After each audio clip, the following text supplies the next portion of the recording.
Finally ಏನ್ ಹೇಳ್ತೀರಾ? ಯಾವ್ದ್ರ ಬಗ್ಗೆ? ಪಾಪ ಅವ್ರೇನು ಮಾತಾಡಿ ಸುಮ್ಮನೆ ನಿಂತವ್ರಲ್ಲ, ಅದಕ್ಕೆ ಏನಾದ್ರು ಒಂದು ಹೇಳಿ. ಅವ್ರಿಗೆ ಇಂಡಸ್ಟ್ರಿ ಬಗ್ಗೆ ಗೊತ್ತಿಲ್ವಲ್ಲ ಪಾಪ, ಅದಕ್ಕೆ ಅವ್ರಿಗೆ ಏನು So ವಿಶ್ ಮಾಡಕ್ ಗೊತ್ತಾಗ್ತಿಲ್ಲ ಅವ್ರಿಗೆ. ಇನ್ ಕೇಸ್ ಈ ಸೀಸನ್ ಬಿಟ್ಬಿಡಿ, ನೆಕ್ಸ್ಟ್ ಸೀಸನ್ ಅವಕಾಶ ಬಂದ್ರೆ ನೀವು ಹೋಗ್ತೀರಾ ಬಿಗ್ ಬಾಸ್? ಇಲ್ಲ, no. I'm not into limelight. So ನನ್ನ ಕೆಲ್ಸದಲ್ಲಿ ನಾನು ಆರಾಮಾಗಿದ್ದೀನಿ. So no. ಹೋಗಲ್ಲ ಡಿಸೈಡ್ ಮಾಡ್ಬಿಟ್ಟಿದ್ದೀರಾ? ಚಾನ್ಸೇ ಇಲ್ಲ ಅವ್ರಿಗೆ. ಫಸ್ಟ್ ಆಫ್ ಆಲ್ ನೀವು ಇವಾಗಲೇ ಹೇಳಿದ್ರಿ ಮಲೇಷ್ಯಾಗೆ 6 ದಿವಸ ಹೋಗ್ಬೇಕಂದ್ರೆ ಅವರು ಯೋಚನೆ ಮಾಡಿದ್ರು, ಇವ್ರು 6 days ಓಕೆ ಅಂತ ಸ್ವಲ್ಪ ಅಷ್ಟು ಕ್ಯಾಲ್ಕುಲೇಷನ್ಸ್ ಹಾಕಿದ್ದಾರೆ. ಇನ್ನು ಒಳಗಡೆ ಹೋಗಿ 24 hours ಅಲ್ಲಿ ನಾನು ಫೋನ್ ಮಾಡಿ ದಯವಿಟ್ಟು ವಾಪಸ್ ಕಳಿಸಿ ಸರ್ ಅನ್ಬೇಕಾಗುತ್ತೆ ಆಮೇಲೆ. ಅದೆಲ್ಲ ಬೇಡ. She is fine with our own professions. ಅದೆಲ್ಲ ಅವ್ರು ತುಂಬಾ ಖುಷಿಯಾಗಿದ್ದಾರೆ. And she is very happy with staying with me. More than that ನನಗೆ ಡಯಟ್ ಫುಡ್ ಕೊಡೋದ್ರಲ್ಲಿ ತುಂಬಾ ಖುಷಿಯಾಗಿದ್ದಾರೆ. ಬೆಳಗ್ಗೆ ಎದ್ದ ತಕ್ಷಣ ಬೇಬಿ ವಾಟ್ ಯು ವಾಂಟ್, ಬಂಗಾರಿ ಇದ್ ಮಾಡ್ಲಾ ಅಂತ ಹೇಳ್ತಿರ್ತಾಳೆ. Very happy with that. ಅಂದ್ರೆ ಅವ್ರಿಗೆ ಹೋಗಕ್ ಇಷ್ಟ ಇದ್ರು ನೀವು ಬಿಟ್ಕೊಡಕ್ ರೆಡಿ ಇಲ್ಲ, ಡೇಟ್ ಫುಡ್ ಮಿಸ್ ಆಗುತ್ತೆ ಅಂತ. ಡಯಟ್ ಫುಡ್ ಅಂತಲ್ಲ, ನೆಕ್ಸ್ಟ್ ಬೆಳಗ್ಗೆ ಎದ್ದು ಬಂಗಾರಿ ಅಂತ ಯಾರನ್ನ ಕರೀಲಿಲ್ಲ ನಾನು. ತುಂಬಾ ಖುಷಿ ಆಯ್ತು. ಅಂದ್ರೆ ಇವಾಗ ನೆಗೆಟಿವ್ ರೋಲ್ಸ್ ಹೆಚ್ಚಾಗಿ ಬರ್ತಿರೋದ್ರಿಂದ ಮುಂದಿನ ದಿನಗಳಲ್ಲಿ ಸೀರಿಯಲ್ಸ್ ಆಗಿರ್ಬೋದು, ಇವಾಗ ತೆಲುಗು ಸೀರಿಯಲ್ಸ್ ಆಯ್ತು, ಸಿನಿಮಾಗಳಲ್ಲಿ ಏನಾದ್ರು ಅವಕಾಶ ಸಿಕ್ಕಿದ್ರೆ ನೆಗೆಟಿವ್ ರೋಲ್ ಮಾಡಕ್ ಇಷ್ಟನಾ ಅಂತ? ಇಟ್ಸ್ ನಾಟ್ ಅಬೌಟ್ ಸಿನಿಮಾದಲ್ಲಿ ನನಗೆ ಹೀರೋ ಸಿಗುತ್ತೋ ಇಲ್ಲ ನೆಗೆಟಿವ್ ವಿಲನ್ ಸಿಗುತ್ತೋ ನಾನು ಅದನ್ನ ಕ್ಯಾಲ್ಕುಲೇಟ್ ಮಾಡಲ್ಲ. ನಾನು ಕ್ಯಾಲ್ಕುಲೇಟ್ ಮಾಡೋದು ಒಂದೇ, ಆ ಸಬ್ಜೆಕ್ಟ್ಗೆ ನಾನು ಆಪ್ಟ್ ಆಗಿದ್ದೀನ, ಮತ್ತೆ ಆ ಕ್ಯಾರೆಕ್ಟರ್ ನಾನು ಒಂದು 100% 1000% ಕೊಟ್ಟು ಜನಗಳಿಗೆ ನಾನು ರೀಚ್ ಆಗಕ್ಕಾಗುತ್ತಾ ಅನ್ನೋದು ಯೋಚನೆ ಮಾಡ್ತೀನಿ ನಾನು.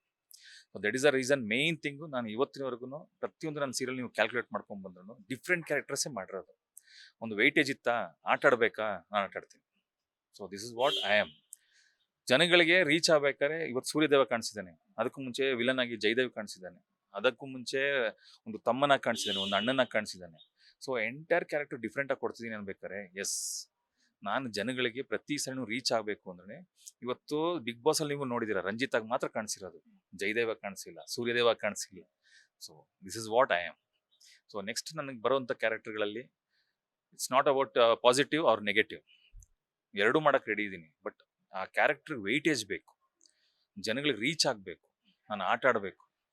ಆಸ್ ಎ ಸ್ಕ್ರಿಪ್ಟ್ ಅಂತ ಬಂದಾಗ ಜನಗಳಿಗೆ ರಂಜಿತ್ ಕಾಣಿಸ್ಬಾರ್ದು, ಆ ಕ್ಯಾರೆಕ್ಟರ್ ಕಾಣಿಸ್ಬೇಕು. This is what I want to play. Cinema ಬಂದ್ರೂ ನಾನು ಹಂಗೆ ಕಾಣಿಸೋದು. ಇವತ್ತು ವಿಲನ್ ಆಗಿದ್ದೀನಿ, ವಿಲನ್ ಆಗೇ ಕಾಣಿಸ್ತೀನಿ. ಹೊರಗಡೆ ಹೋದಾಗ ಸರ್ ನೀವು ವಿಲನ್ ಅಂತಾರೆ, ಎಸ್ ನಾನು ವಿಲನ್ ಆಗೇ ಕಾಣಿಸ್ತೀನಿ. ಬಟ್ ಬಿಗ್ ಬಾಸ್ ಬಂದಾಗ ರಂಜಿತಾ ಕಾಣಿಸ್ತೀರಿ ಅಂತ ಹೇಳಿದ್ರು, it's what I am happy. ಮನಸ್ಸವ್ರೆ, ಈಗ ರಂಜಿತ್ ಅವರು ಹೀರೋ ಆಗಿ ನೀವು ನೋಡಕ್ ಇಷ್ಟಪಡ್ತೀರಾ, ವಿಲನ್ ಆಗಿ ನೋಡಕ್ ಇಷ್ಟಪಡ್ತೀರಾ? ಬೋತ್ ಅವ್ರು ಹೇಳ್ದಾಗೆ ಕ್ಯಾರೆಕ್ಟರ್ ಯಾವ್ದಿತ್ತು ಅಂದ್ರೆ ಇಲ್ಲ no, we have already spoken about that. So weightage ಅನ್ನೋದು ನನ್ಗೂ ಒಂದು ಮೂವಿ ನೋಡಿದಾಗ ಅದು ವಿಲನಿಶ್ ಆಗಿದ್ರು ಸಮ್ಟೈಮ್ಸ್ ನಾನು ವಿಲನ್ ಎಷ್ಟು ಚೆನ್ನಾಗಿ ಮಾಡಿದಾರಲ್ಲ ಅಂದ್ಬಿಟ್ಟು ಇಷ್ಟ ಆಗತ್ತೆ. ಸೊ ಆ ಕ್ಯಾರೆಕ್ಟರ್ ವೇಟೇಜ್ ಇರಬೇಕು ಆ ಪಾತ್ರಕ್ಕೆ. ಸೊ ಯಾವ್ದು ಮಾಡಿದ್ರು ಐ ಆಮ್ ಫೈನ್. ಮಲೇಷಿಯಾದಲ್ಲಿ ಏನ್ ಕೊಡ್ಸಿದ್ರು ನಿಮ್ಗೆ? ಸ್ಮಾಲ್ ಶಾಪಿಂಗ್ಸ್ ಮಾಡಿದ್ವಿ, ಜಾಸ್ತಿ ಟೈಮ್ ಇರಲಿಲ್ಲ. ಸೊ ಸ್ಟ್ರೀಟ್ ವಾಕ್ಸು ಮತ್ತು ಟ್ವಿನ್ ಟವರ್ ಎಲ್ಲ ಕಡೆ ಓಡಾಡ್ಕೊಂಡು ಬಂದ್ವಿ. ಅಲ್ಲಿ ಟ್ವಿನ್ ಟವರ್ ಪ್ಲಾನ್ ಮಾಡಿದ್ವಿ ಆಕ್ಚುಲಿ. ಬಟ್ ಆ ಟ್ವಿನ್ ಟವರ್ಗೆ we have to take a date and timing ಅಂದ್ರು, ಬ್ರಿಡ್ಜ್ ಮೇಲ್ಗಡೆ ಹೋಗೋದಕ್ಕೆ. ಸೊ ನಮ್ಗೆ ಅಷ್ಟು ಟೈಮ್ ಇರಲಿಲ್ಲ. ಹೋಗಿದ್ದು 2 ದಿವಸದಲ್ಲಿ ನಮಗೆ 2 days ಪ್ರಾಕ್ಟೀಸ್ ಹಾಕೊಂಡಿದ್ರು, ಇನ್ನೊಂದು 3 days ಮ್ಯಾಚ್ ಇತ್ತು. ಸೊ ಇನ್ ಬಿಟ್ವೀನು ಎಲ್ಲೇ ಟೈಮ್ ಸಿಕ್ಕಿದ್ರು ಪ್ರಾಕ್ಟೀಸ್ ಮಾಡೋದು. ಪಾಪ ಶಿ ವಾಸ್ ಟೆಲ್ಲಿಂಗ್, ನೀವು ಸುಸ್ತಾಗಿದ್ದೀರಾ, ಹೆಂಗೆ ಹೋಗೋದು ಅಂತ.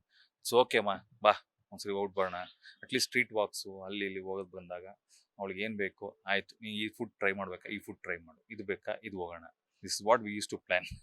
ಅದು ಬಿಟ್ಟರೆ ಎಕ್ಸ್ಟ್ರಾ ಪ್ಲಾನ್ ಮಾಡೋಕ್ಕೆ ಆಗ್ತಿಲ್ಲ. ಬಿಕಾಸ್ ಪ್ರಾಕ್ಟೀಸ್ಗೆ ಹೋದಾಗ ಪಕ್ಕದಲ್ಲೇ ಬಂದು ಕುತ್ಕೊಳ್ಳೋಳು, ಪಕ್ಕದಲ್ಲಿ ಬಂದು ಕುತ್ಕೊಂಡು ಇಷ್ಟೆಲ್ಲ ನೀವು ಪ್ರಾಕ್ಟೀಸ್ ಮಾಡಿ ಮತ್ತೆ ಬಂದು ನೀವು ನನ್ನ ಜೊತೆ ವಾಕಿಂಗ್ ಬರಬೇಕಾ, ಪರವಾಗಿಲ್ಲ ಬಾ ಅಮ್ಮ ಒಂದು ನಾರ್ಮಲ್ ವಾಕ್ ಹೋಗಿ ಬರೋಣ ಅಂತಂದ್ಬಿಟ್ಟು. ಬಿಕಾಸ್ ಡೇ ಟೈಮ್ಸ್ ತುಂಬ ಹ್ಯೂಮಿಡಿಟಿ ಇರೋದು, ನೈಟ್ ಟೈಮ್ಸ್ ಅಟ್ಲೀಸ್ಟ್ ಸ್ವಲ್ಪ ಕೂಲ್ ಆಗಿದ್ದಾಗ ಸ್ವಲ್ಪ ಫ್ರೆಶ್ ಅಪ್ ಆಗಿ ಬಂದ್ಬಿಟ್ಟು ಇವಳನ್ನ ಕರ್ಕೊಂಡು ಒಂದು ವಾಕಿಂಗ್ ಹೋಗ್ಬಿಟ್ಟು ಫುಡ್ ಗಿಟ್ ತಿನ್ಕೊಂಬಂದ್ರೆ ಇಟ್ಸ್ ವೆರಿ ಫೈನ್. ನೀವು ಫುಡ್ ತಿನ್ಬೇಕಾದ್ರೆ ಅವ್ರ ಫೋಟೋಗ್ರಫಿ ಎಲ್ಲ ತುಂಬಾ ಚೆನ್ನಾಗಿ ಮಾಡ್ತಿದ್ರು? ಇಲ್ಲ, ಆಲ್ಮೋಸ್ಟ್ ಫೋಟೋಗ್ರಫಿಗಳು ಜಾಸ್ತಿನೇ ಮಾಡಿದ್ದಾರೆ. ನಾವು ಅಲ್ಲಿ ಪಕ್ಕದಲ್ಲೇ ಮಾಲ್ ಇದ್ದಿದ್ದು, ಆ ಮಾಲ್ಗೆ ಹೋದಾಗ್ಲೂ ಅಷ್ಟೇ, ನಾವು ತಿಂತಿರ್ಬೇಕಾರೆ ತಿನ್ನಕ್ ಬಿಡೋ, ಇದು ಬೇಬಿ ಅಂತ ಹಿಂಗೆಲ್ಲ ರೌಂಡ್ ಹೊಡಿತಿದ್ರು. ಆಯ್ತಮ್ಮ ರೌಂಡ್ ಮಾಡ್ಕೊ 1 ನಿಮಿಷ ತಿಂದ್ಬಿಟ್ಟು ಮಾತಾಡ್ತೀನಿ ಅಂತ ಎಷ್ಟೊಂದ್ಸರಿ ಹೇಳಿದೀನಿ. ಅದೊಂದ್ಸರಿ ಎಲ್ಲೊಂದ್ ಕಡೆ ಹಿಂಗೆ ತಿರುಗಿರ್ತೀನಿ, ಬೇಬಿ ಅಂತ ತಿರ್ಗಿಸ್ನ ಹಿಂಗೆಲ್ಲ ತಿರ್ಗೋದು. ಅದನ್ನ ಇವಳು ಅಷ್ಟೇ ವಾಕ್ ಮಾಡ್ಕೊಂಡು ಹೋಗ್ಬೇಕಾದ್ರೆ ತಿರ್ಗಮ್ಮ ಅಂತ ಹೇಳಿ ತಿರ್ಗಿಸ್ನ, ಓಕೆ ಇದೊಂದು ಫೈನ್ ಬಂತು, ಇದೊಂದು ಚೆನ್ನಾಗಿ ಬಂತು, ಇದು ಯಾವ್ದೋ ಒಂದು ಶೇಕ್ ಆಗ್ಬಿಟ್ಟಿದೆ, ಏನು ಮಾಡೋಕ್ಕಾಗಲ್ಲ. ಬಿಕಾಸ್ ಎಲ್ಲೋ ಒಂದ್ ಕಡೆ ನಮ್ಗೆ ಜಾಗ ಸಿಕ್ಕಿದಾಗ ಎಲ್ಲೊಂದ್ ಕಡೆ ಅವಳಿಗೂ ಒಂದು ಸ್ವಲ್ಪ ಟೈಮ್ ಕೊಡಬೇಕು, ಮೆಮೊರೀಸ್ ಇತ್ತು. ಸೊ ಅದೆಲ್ಲ ಸ್ವಲ್ಪ ಕೆಲವೆಲ್ಲ ಕ್ಯಾಪ್ಚರ್ ಮಾಡಿದ್ವಿ, ಕೆಲವು ಫೋಟೋಸ್ ಮಾತ್ರ ಸೆಲೆಕ್ಟೆಡ್ ಮಾತ್ರ ನಾವು ಅಪ್ಲೋಡ್ ಮಾಡಿದ್ವಿ. ಫೈನಲಿ ನಿಮ್ಮ ಆಡಿಯನ್ಸ್ಗೆ ಏನ್ ಹೇಳ್ತೀರಾ? ಇಷ್ಟು ದಿವಸ ಅವ್ರು ನನಗೆ ಪ್ರೀತಿ ವಿಶ್ವಾಸ ಕೊಟ್ಟು ಎಲ್ಲನೂ ಕಾಪಾಡಿದ್ದಾರೆ. ಇವತ್ತು ನಂಗೆ ಸಿಕ್ಕಿರುವಂಥ ಒಂದು ಒಳ್ಳೆ ಸಕ್ಸಸ್ಸು ಅದ್ಭುತವಾಗಿದೆ. ಆ ಸಕ್ಸಸ್ನ ಮತ್ತೆ ನೀವು ನನ್ನ ಮೇಲೆ ಇಟ್ಟಿರುವಂಥ ಒಂದು ಬಿಲೀವ್ನ ಇನ್ನು ಮುಂದಕ್ಕೂ ನಾನು ಕೊಟ್ಟೇ ಕೊಡ್ತೀನಿ. ಏನಕ್ಕೆ ಅಂದರೆ after very long time commercial ಆಗಿ ಬಂದಿದ್ದು ದೃಷ್ಟಿಬೊಟ್ಟು. ಆ ದೃಷ್ಟಿಬೊಟ್ಟಲ್ಲಿ ಕೊಟ್ಟಾಗಲೇ ತುಂಬ ಜನ ಮೆಸೇಜ್ ಮಾಡಿದ್ರು, ಸರ್ ಈ ಥರ ಕ್ಯಾರೆಕ್ಟರ್ಗಳು ನಮ್ಗೆ ಬೇಕಿತ್ತು ಸರ್, ದಯವಿಟ್ಟು ಮಾಡಿ ಸರ್. ದ ಸೇಮ್ ವೇ ನನಗೆ ತೆಲುಗುಯಿಂದನೂ ಕಾಲ್ ಬಂತು, ಇಲ್ಲ ಸರ್ ಈ ಕ್ಯಾರೆಕ್ಟರ್ ಹಿಂಗೆ ಚೆನ್ನಾಗಿತ್ತು ಅಂತ. ಸೊ ಈ ಥರ ಇರಬೇಕಾದ್ರೆ as I am up to as a ಮೈಥಾಲಜಿನೂ ಮಾಡ್ಬೋದು, ಕಮರ್ಷಿಯಲ್ ಮಾಡ್ಬೋದು. ನನಗೆ ಎಲ್ಲಿ ಸಿಕ್ಕಿದ್ರು ನಾನು ಅದ್ಭುತವಾಗಿ ನಾನು ಒಂದು ಒಳ್ಳೆ ಕ್ಯಾರೆಕ್ಟರ್ಗಳನ್ನ ಒಳ್ಳೆ ಸ್ಟೋರಿಗಳನ್ನ ಕೊಡೋಕ್ಕೆ ನಾನು ಟ್ರೈ ಮಾಡ್ತೀನಿ. ಬಿಟ್ರೆ ಆಮೇಲೆ ನಿಮ್ಮ ಹೋಪ್ಸ್ಗಳನ್ನ ನಾನು ಯಾವತ್ತೂ ಹುಸಿ ಮಾಡೋಕ್ಕೆ ಹೋಗಲ್ಲ. And you please wait for few things. ಮತ್ತೆ ವಾಪಸ್ ಬಂದೇ ಬರ್ತೀನಿ, ಒಂದು ಒಳ್ಳೆ ಸಿನಿಮಾ ರೂಪದಲ್ಲಿ ಬರ್ತೀನಿ, ಒಂದು ಒಳ್ಳೆ ಸೀರಿಯಲ್ ರೂಪದಲ್ಲಿ ಬಂದೇ ಬರ್ತೀನಿ. ಬಟ್ ನಿಮ್ಮ ಎದುರುಗಡೆ ಕಾಣಿಸ್ಕೊಂಡೆ. ಯಾವ ರೀತಿ ವಿಶಸ್ ವಿಶಸ್ ಅಂತ ಬಂದಾಗ ಆಬ್ವಿಯಸ್ಲಿ ಗಂಡ ಹೆಂಡತಿ ಅಂತ ಬಂದಾಗ್ಲೂ ಅವ್ರಿಗೆ ಬಂದೇ ಬರುತ್ತೆ. ಇವಾಗ ನಾವು ಇಷ್ಟೆಲ್ಲ ಹೇಳ್ಬಿಟ್ಟೆ ನಿಮಗೆ ಪ್ರೀತಿ ವಿಶ್ವಾಸ ಅಂತ ಬಂದಾಗ ಅವಳು ಹೇಳೋದು ಒಂದೇ ಮಾತು, ಎಸ್ ಫೈನಲಿ ನೀವು ಎಲ್ಲಿದ್ರು ಅದ್ಭುತವಾಗಿ ಮಾಡ್ತೀನಿ ಅಂತ ಅವ್ರಿಗೆ ಚೆನ್ನಾಗಿ ಗೊತ್ತು, ಮಾಡೇ ಮಾಡ್ತೀನಿ. ಆ್ಯಂಡ್ ಆ ದೇವ್ರು ನಿಮ್ಗೆ ಇನ್ನಷ್ಟು ಒಳ್ಳೆ, ಅವಳು ನಿನ್ನೆ ರಾತ್ರಿ ಅದನ್ನೇ ಹೇಳಿದ್ಲು, ನಾವು ಒಂದು ಪ್ರೀಮಿಯರ್ ಶೋಗೆ ಬಂದ್ವಿ ಏಳುಮಲೆ ಸಿನಿಮಾ, ಅದು ಅದ್ಭುತವಾಗಿ ಬಂದಿತ್ತು. ಈ ಥರ ಒಂದು ಒಳ್ಳೆ ಸಿನಿಮಾಗಳು ತುಂಬ ಬರ್ತಾ ಇದೆ. ನನಗೆ ಗೊತ್ತಿರೋ ಮಟ್ಟಿಗೆ ನೆಕ್ಸ್ಟ್ ಸೈಮಾದಲ್ಲೂ ನೀವು ಇದ್ದೇ ಇರ್ತೀರಾ, ಒಂದು ಒಳ್ಳೆ ಸಿನಿಮಾ ಸಿಕ್ಕೇ ಸಿಗುತ್ತೆ ಅಂತ ಹೇಳಿದ್ರು. ಗಾಡ್ಸ್ ಗ್ರೇಸ್ ನಂಗಂತ ಒಳ್ಳೆ ಸಿನಿಮಾ ಸಿಕ್ಕಿ ಒಂದು ಒಳ್ಳೆ ಪರ್ಫಾರ್ಮೆನ್ಸ್ ಮಾಡಿ ಮೇಲ್ಗಡೆ ಬಂದೇ ಬರ್ತೀವಿ. ಸೈಮಾದ್ರ ಬಗ್ಗೆ ಏನಾದ್ರು ಮಾತಾಡ್ತೀರಾ ಅಂತ? ಇಲ್ಲ, ಅದ್ರ ಬಗ್ಗೆ ನಮ್ಗೆ ಅಷ್ಟು ಗೊತ್ತಿಲ್ಲ. But end of the day her wishes is like ಎಲ್ಲ ಅವಾರ್ಡ್ಸ್ಗಳಲ್ಲೂ ಕಾಣಿಸ್ಕೊಬೇಕು. Thank you so much. ಒಳ್ಳೇದಾಗ್ಲಿ, ಯಾವಾಗಲೂ ಖುಷಿಯಾಗಿ. Thank you. Thank you.